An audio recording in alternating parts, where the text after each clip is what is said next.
ಅಶ್ವತ್ಥಾಮನ್ಗೆ ದ್ರೋ ಯಾರು ಕೌರವರು ಯಾರು ದುರ್ಯೋಧನಾದಿಗಳು ನೋಡು ಹಾಲು ಕುಡಿತಾ ಇದೀವಿ ಅಂತ ಹೇಳ್ತಾರೆ ಅಶ್ವತ್ಥಾಮನ್ಗೆ.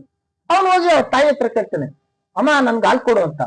ಅವ್ರ ತಾಯಿ ಏನ್ ಮಾಡ್ತಾ ಇದ್ರು, ಯಾರೋ ಕೊಟ್ಟಿರೋ ಈ ಹಸಿಟ್ ಇರುತ್ತೆ ನೋಡ್ರಿ, ಹಸಿಟ್ಟನ್ನ ನೀರಲ್ಲಿ ಕಳಿಸ್ದಾಗ ಹಾಲ್ ತರ ಬರುತ್ತೆ, ಅದನ್ನೇ ಹಾಲು ಅಂತ ಕುಡಿಸ್ತಾ ಇರ್ತಾರೆ. ಅವ್ರಿಗೆ ಹಾಲಂದ್ರೆ ಯಾವ್ದು ಅಂತ ಗೊತ್ತಿಲ್ಲ ಅಶ್ವತ್ಥಾಮನ್ಗೆ, ನಮಗೂ ಗೊತ್ತಿಲ್ಲ, ಏನ್ ತಿಳ್ಕೊಂಡಿದೀವಿ.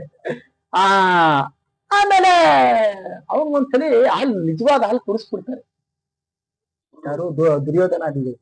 ಆಮೇಲೆ ಹೋಗಿ ಕೇಳ್ತಾನೆ ಅವ್ರ ಅಪ್ಪನ, ಅಪ್ಪ ನೀನ್ ನನಗೆ ಹಸಿಟ್ಟು ಕುಡಿಸ್ತಾ ಇರೋದು, ಹಸಿಟ್ಟು ನೀರ್ ಕುಡಿಸ್ತಾ ಇದೆ, ಇದು ಹಾಲಲ್ಲ ಅಂತ.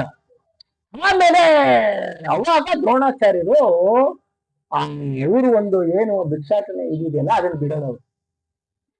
ಅಲ್ಲಿವರೆಗೂ ಅವ್ರೊಂದು ಅವ್ರದೇ ಆದಂತ ಒಂದು ಭಿಕ್ಷಾಟನೆ ಪದ್ಧತಿ ಇರ್ತಾರೆ.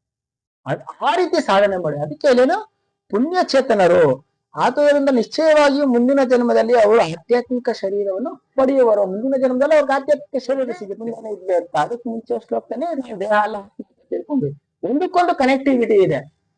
ಏನೊಂದು 20 ಶ್ಲೋಕ ಇದೆ, ಒಂದಕ್ಕೊಂದು ತುಂಬಾ ಕನೆಕ್ಟಿವಿಟಿ ಇದೆ. ಮತ್ತೆ ಇಲ್ಲಿ ಈ ದೇಹ ಏನಾಗ್ತಾ ಐತೆ, ಕೆಲವ್ರಿಗೆ ನಮ್ಗೆ ಒಳ್ಳೇದಾಗ್ಲಿ ಸಾಕು ಅಂತ ಇರುತ್ತೆ.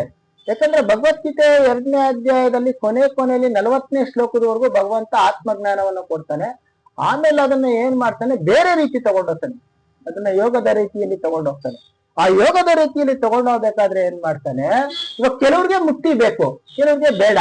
ಕೆಲವು ಬೇಡದವರು ಏನ್ ಮಾಡ್ತಾರೆ, ನೋಡಪ್ಪ ಈ ತರ ಇದೆ, ಬಟ್ ಆ ಸ್ಟೆಪ್ ಬೈ ಸ್ಟೆಪ್ಸ್ ಇದೆ ಅಲ್ವಾ, ಕರ್ಮಯೋಗ, ಜ್ಞಾನಯೋಗ, ಧ್ಯಾನಯೋಗ, ಭಕ್ತಿ ಯೋಗ. ಇನ್ನು ಆ 4 ಯೋಗದಲ್ಲಿ ಯಾವ್ದಾದ್ರು ಒಂದನ್ನು ನೀನು ಫಾಲೋ ಮಾಡ್ತಾ ಇದ್ರೆ ನೀನು ಒಂದಲ್ಲ ಒಂದಿಲ್ಲ, ನೀನು ಇವತ್ತು ಮುಕ್ತಿ ಪಡಿದಾದ್ರೆ ಮುಂದಕ್ಕೆ ನೀನು ಮುಕ್ತಿ ಪಡಿತೀಯ ಅಂತ ಕಾನ್ಸೆಪ್ಟ್. ಅದು ಟೋಟಲ್ ನಾವು ಈ ಜನ್ಮ ಪಡಿತಾ ಇರ್ಬೋದು, ಬಟ್ ಇನ್ನೊಂದು 10 ಜನ್ಮ ಆದ್ರೂ ಪಡಿಲೇಬೇಕಲ್ವಾ, ಸಬ್ಜೆಕ್ಟ್ ಇದೆ ಮುಂದೆ ಬರುತ್ತೆ.